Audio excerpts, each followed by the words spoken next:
I'm Afshin Rattansi. We're going underground after the presidents of Russia, Iran and Turkey agreed to ally in the fight against the Islamists of Syria, just as the UK and USA appear to signal threats to Iran, which would de facto benefit those Islamists. Coming up on the show, the deputy chair of the founding party of modern Turkey, Ünal Çevi köz, tells Going Underground that Boris Johnson did not play the Turkey card very cleverly when Syrian refugees fled their homes to escape death and destruction. And as UK media breathlessly promotes former PM David Cameron's memoirs, we get one of his former ministers to explain the Libya and Brexit excuses, as well as what is happening at his Lib Dem party's annual conference, now with added Blairite Labour and austerity Tory defectors. Plus, the chair of Britain's International Trade Committee, Angus MacNeil, on a parliament shut down, the end of Boris Johnson and the end of the United Kingdom. All this and more coming up in today's Going Underground, but first, straight to the threat of a UK-US war in Iran. Joining me now from Istanbul is the deputy chair of the founding party of modern Turkey, Ünal Çevi köz, was Turkish ambassador to the UK when coalition Prime Minister David Cameron came to power. Thanks so much for coming on, Ünal. So before I even get to the meeting of three presidents in the capital on Monday, just what did you make of Trump saying he's locked and loaded? After all, in June, he said he called off an attack on Iran, and it, of course, Iran borders Turkey to its east. Well, I think it's a very complicated situation. First of all, nobody knows who has attacked, actually. So the key word here is prudence and ambiguity. I think the Saudis are also very cautious. So are the Americans. Nobody can blame directly Iran, but everybody suspects that the attack has been perhaps organized and conducted by Iran. Iran, on the other side, says that this is a kind of a creation of a perception against Iran.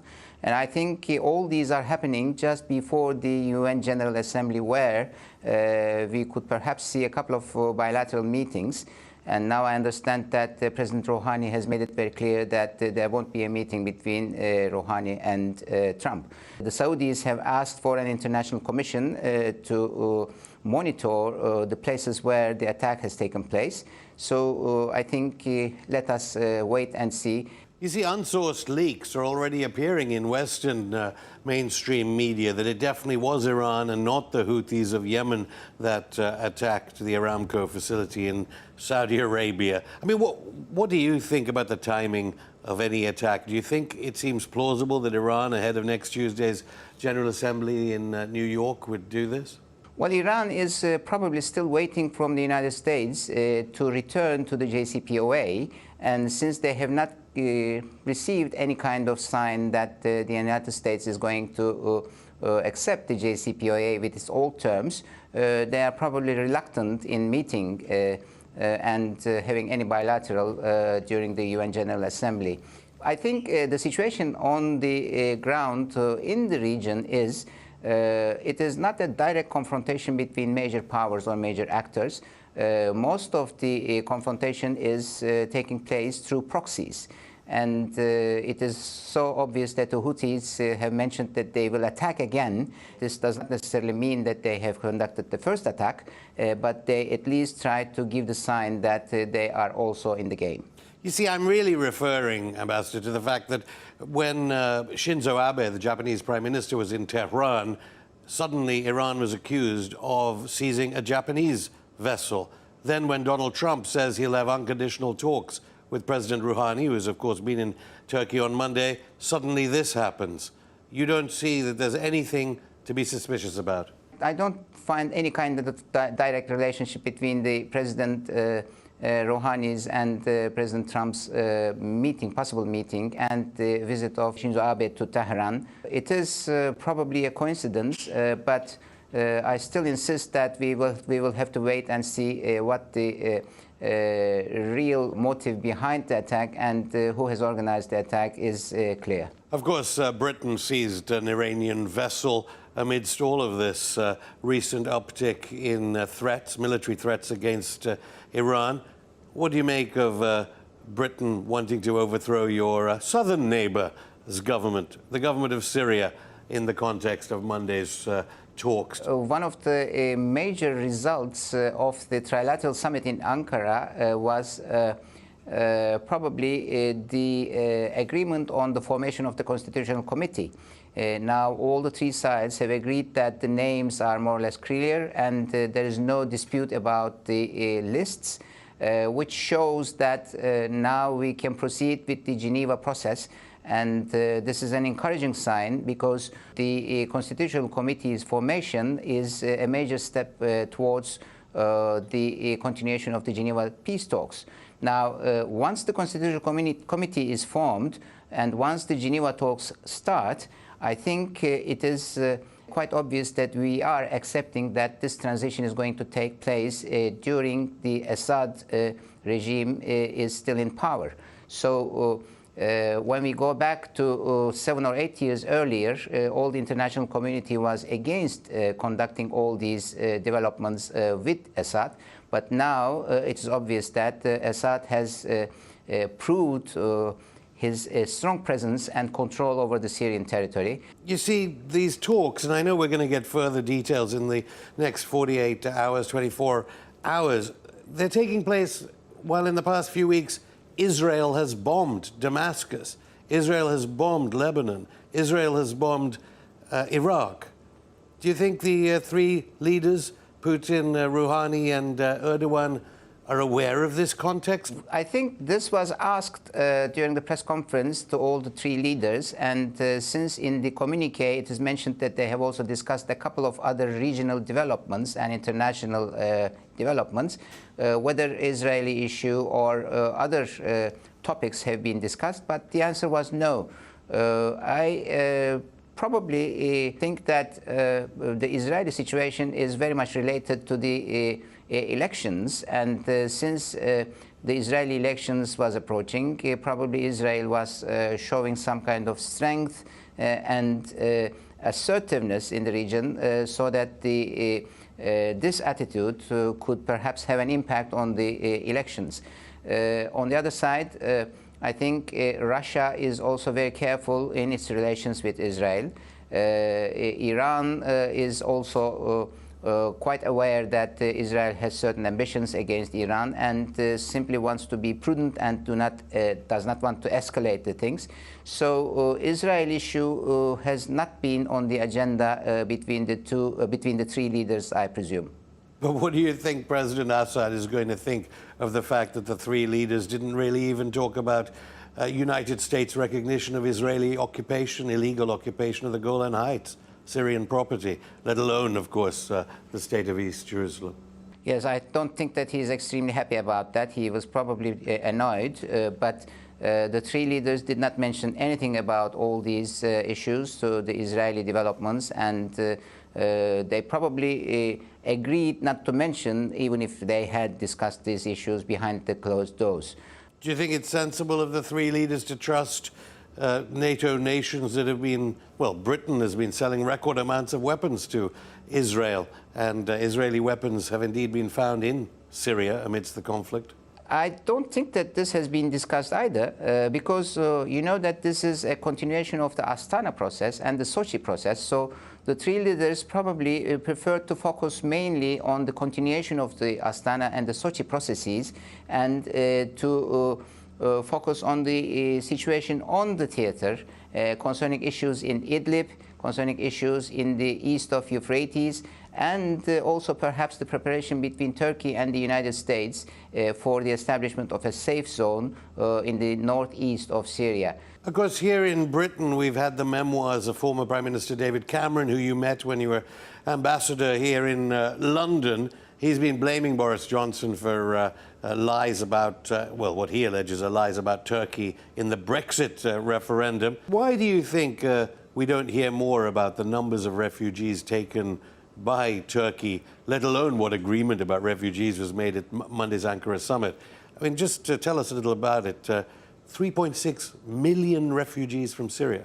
Yes, 3.6 million, which are the official figures that have been announced so far.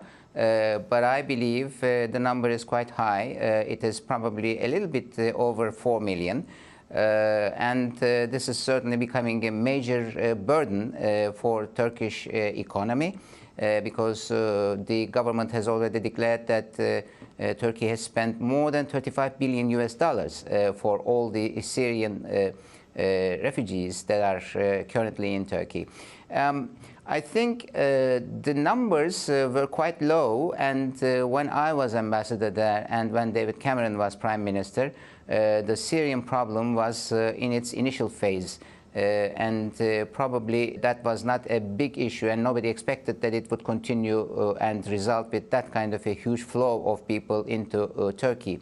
The deal between Turkey and the European Union came only in 2015, and recently it has been declared by the European Union. I think it was Mrs. Mogherini who mentioned that the European Union has already given 5.6 billion euros to Turkey to cope with the problems created by the Syrian refugees in Turkey. You said that some people didn't expect the refugee crisis. I'd suggest that many people did. You presumably talked with Boris Johnson then when he was Foreign Secretary, before he became Prime Minister, obviously, as he is today. You really didn't see any understanding in Britain that support, de facto support for Islamists in Syria to overthrow the government of Assad would lead to a refugee crisis on this scale? As I told, I mean, the refugee crisis was not at that scale in those years.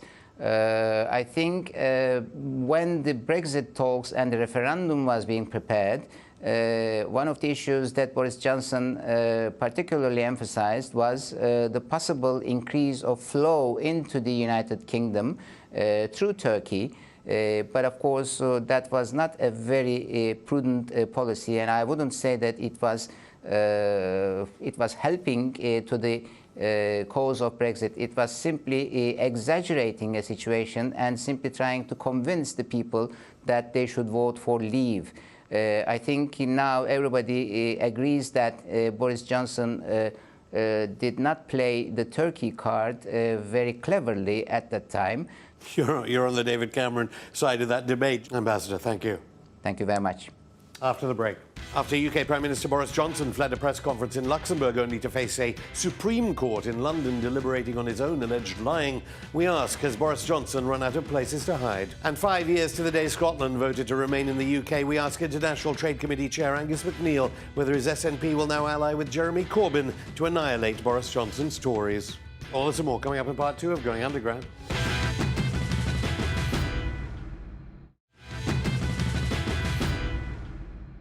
Welcome back. Joining me now to go through some of the week's top stories. On the day after the end of the Liberal Democrat conference is one of the party's former coalition ministers, Norman Baker. Norman, thanks for coming on. Hello. You're not at the conference. You didn't even... I don't know whether you were there. I wasn't there because I never liked going to conferences as an MP, and now I'm not an MP. It's a relief not to have to go. Let's go straight to this story from the Mirror. Well, this is our friend, ex-Tory Sam Gyimah, who talked out gay pardon bill, according to the Mirror, and who defects to the Liberal Democrats. Your new colleague, your party comrade, Sam Gyimah.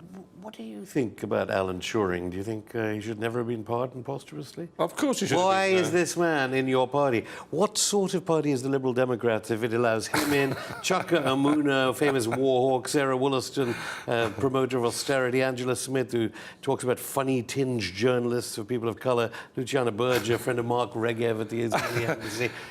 It's a party of hate against the LGBT community. That's not just scraping the barrel, that's going through the bottom of it with that list of irrelevant comments. Look, I mean, this guy and those who've defected to the Lib Dems from Labour and Conservative have put their careers on the line. In many cases, they've recognised they've thrown their careers away. They've done so out of principle. So the people of principle are the ones who are defecting. It's a difficult thing to do to defect to any party.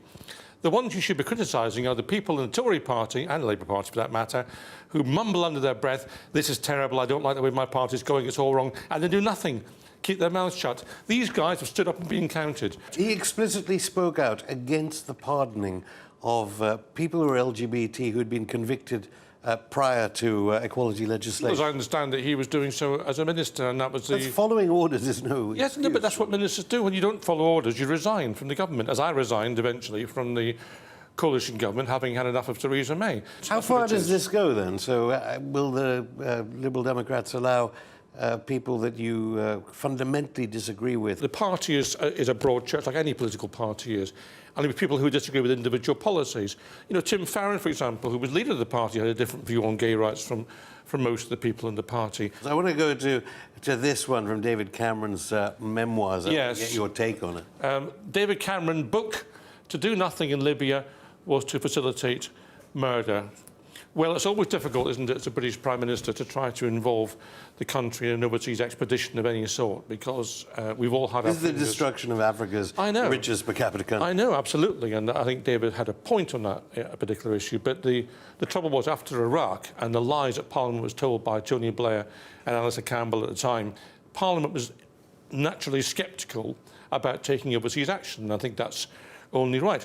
You know, where I disagree with David Cameron on this issue is not the right to get involved and to prevent a Holocaust, if you like, a terrible example of what might have happened did happen. But he says he saved Libya. Well, I think because Gaddafi had said Libya will be. Well, Gaddafi was a terrible man.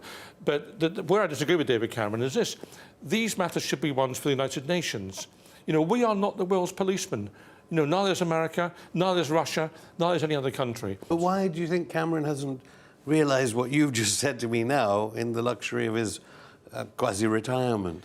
Well, I think there's still a residual feeling that Britain has got some sort of responsibility to the world. We've still not lost the mindset that we're one of the great powers. We aren't one of the great powers. International law is something we must hold on to. It's something that Trump is busy destroying, of course, in the United States, but we in Europe should hold on to it. Of course, Trump's people denied that here at the embassy, but... How can they deny it? Well, I mean, they're busy ripping Trump's up people. I mean, they're ripping up everything in sight. They're destroying everything internationally. But Cameron apologised over the Brexit referendum and so on. He didn't apologise for Libya in these memoirs. No, well, I think he's probably saying what he believed to be right. OK, let's go to the China Daily about arguably the most famous political dissident. This is even more biased than the Daily Mirror, isn't it, the China Daily? Assange to remain in prison after sentence expires. Well, to be honest with you, I'm not going to take any lessons from China Daily on people being in prison unduly, because they've locked up 1 million Uyghurs without any trial whatsoever, subject to torture. The Chinese government denies that. Oh, they have. There's film of it. Disinformation is actually coming out about it. There's film of it. We've seen it. There's Google Earth. There's numerous witnesses. I've spoken to them. I've been to Uyghur conferences. Well, those who oppose the Iraq war claim, many activists claim, lots of this is being used against the Chinese. But let's get on to Assange. I'm just making the point that this is an attempt by the Chinese to go for lowest common denominator. They have got a big stain on their conscience from the way they deal with people in their country that they don't like. But in any case, on the issue here, I mean, this is difficult because people are held in remand if they are expected or thought they might abscond. That's a normal process in the courts of law. People all the time are held there. They needn't be political prisoners or people who got... But he has no charges in this country. No, he's got an extradition warrant applied for by the US and signed by the Home Secretary, and that carries some weight. And I understand that the first hearing in the court is in about less than a month's time, so the time he's... So if you were still at the Home Office, you'd be fine with someone who internationally is seen as the award-winning journalist and publisher jailed on remand without any conviction whatsoever. Arguably, he's been in for years, and he's been obviously a former political refugee granted asylum. He's been in for years in his own volition at the Ecuadorian embassy. No, he was granted asylum, and the United Nations rapporteur on torture says that he was tortured by the UK government. Well, I don't believe he was tortured by the UK government, but this is a matter for the courts, not a matter for government ministers. We don't have government ministers running the courts, fortunately, in this country, as indeed we've seen with the whole Brexit negotiations. Look, I mean, I'm ambivalent about Mr. Assange. Undoubtedly, some of the material he brought forward was in the public interest for us to know about. On the other hand... War crimes. Yeah, absolutely. But on the other hand, he also released a whole lot of information about individuals that really was quite irresponsible. So he didn't really handle what he did. I should say he denies that. Well, I mean, I think it was The Guardian and the New York Times that revealed the unredacted information. Well, they got it from him, and therefore I think he's responsible for that. Norman Baker, thank you. Well, as the Supreme Court in London rules on whether Scotland's highest court was right to judge that Boris Johnson unlawfully shut down Parliament, I'm joined now via Skype from the Western Isles by the chair of Britain's International Trade Committee, the SNP's Angus MacNeil. Thanks, Angus, for coming on. So, Presumably you're quite frightened by Jo Swinson of the Liberal Democrat, but Jo Swinson gave a speech in the past 24 hours at her Liberal Democrat conference with her Blairite Labour and austerity Tories on board. She was claiming credit for knife crime reductions in Glasgow. What's the SNP going to do against the Lib Dems? I apologise for laughing there, but Jo Swinson having anything at all to do with knife crime in Glasgow is utterly laughable. I mean, it's something that's been going on with the Scottish Government and the Scottish Parliament for the last 10 years. Nothing at all to do with myself as a Westminster MP, and certainly nothing to do with Jo Swinson as a Lib Dem Westminster MP. The amount of claims that Jo Swinson is making and becoming laughable. At the moment, she's trying to dress herself up as the Stop Brexit Party. But some viewers will not be aware that if they go and look back of the House of Commons record on the 25th of February 2008, Jo Swinson was the Start Brexit MP in the Start Brexit Party. She was the one who was calling for a Brexit referendum out when the Tory backwoodsmen, if you like, were only looking for a referendum on the Lisbon Treaty. Jo Swinson and the Liberals were the ones who were kicking all this off, who may be revving up the guys in the backwoodsmen, as I call them, of the Tory party. So Jo Swinson's claims, I mean, by December she'll be Santa Claus, and by New Year, who knows what she'll be. But it's hilarious. But of course, the Liberal Democrats are one thing. Last time around, and we may be facing an imminent general election in the United Kingdom, the Tories of all parties did well in Scotland. How are you going to stop them doing as well again? Boris Johnson is just the early Christmas present, if you like, for all of Scotland, and certainly for the SNP. He's going to ensure that if there's any Tories coming back from Scotland, they're going to be very much in the low end of single digits, perhaps 1, perhaps 2, but most likely 0. The Tory scare is gone, and I think when people have seen the Tories close up, the promises the Tories have made, especially in the fishing communities now, where the big concern is getting fish to market, and not all the jingoistic nonsense the Tories were talking a few months ago, far less a few years ago. Chickens are coming home to roost quite badly for the Tories. So they're being sent homewards to think again that Boris is going to lose 13 seats in Scotland. Well, certainly 10, most likely he's 13. The Tories are not a concern in Scotland anymore. The way the polls are going, the people can see the only people who've been responsible and caring about Scotland's future have been the SNP. Well, as for fishing, I want to get on to the revelations forced out of the government about medicine shortages and food shortages. But will you be using any Supreme Court verdict in favour of Boris Johnson at any possible Scottish referendum? Boris Johnson had not given the signed affidavit. Boris Johnson had not been candid. Boris Johnson hadn't given them all the evidence they wanted. Concluded, I think correctly, I think it's a conclusion all of us know about. It's a conclusion that Ben Wallace certainly reached, one of Boris Johnson's ministers when he was on a trip abroad, that things were closed down because of political considerations at home. So I think that's a hugely material thing for the court. Well, the Supreme Court will be deliberating on it, but if it says no, the Scottish court, highest court, was wrong, will you be using that verdict at any possible future referendum? Well, I think we will certainly be throwing everything at Boris Johnson. I mean, when the independence referendum comes, hopefully within the next 12 months, we can certainly see that Scotland's highest court has given its opinion on Boris Johnson, and that opinion is not favourable. Now, I don't know what you made, or the Scottish people indeed, made of these revelations that were forced out of the government about Brexit planning. What do you make of the redactions? Because some have said the UK nuclear weapons, of course, are based in Scotland.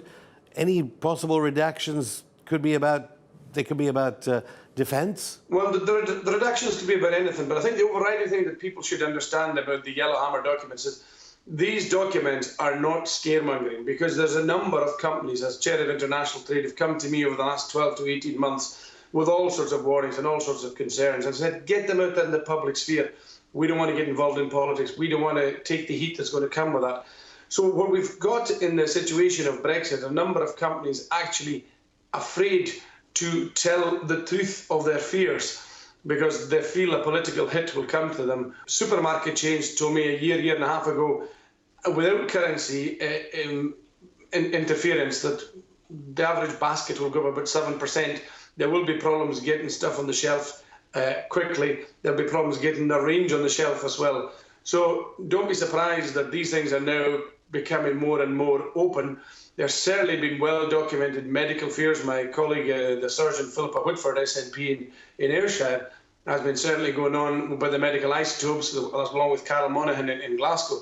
So a number of these things are known, and a number of these things are not Project Fear. This is what's coming the way with a hard Brexit. And this is incidentally why Boris Johnson wants his general election before Halloween, because from mid-November onwards, empty shelves and lack of medicines do not make winning election campaigns.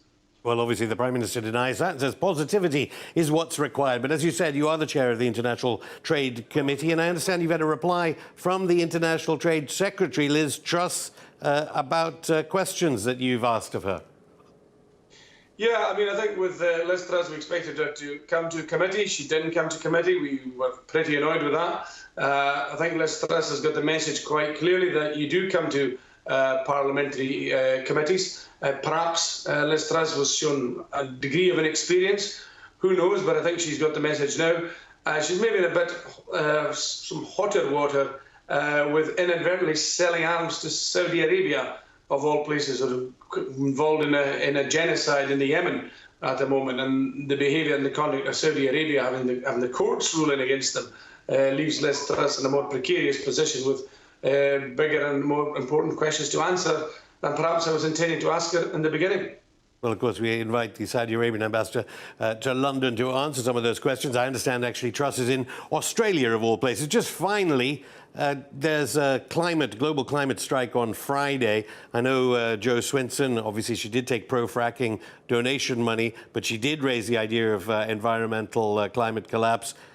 Would you be urging people to take part in the global climate strike on Friday? Well, I think what we've got to do is take this very seriously. I mean, there's an awful lot of things, and as a father of young daughters, they are certainly concerned about what is happening in the Amazon.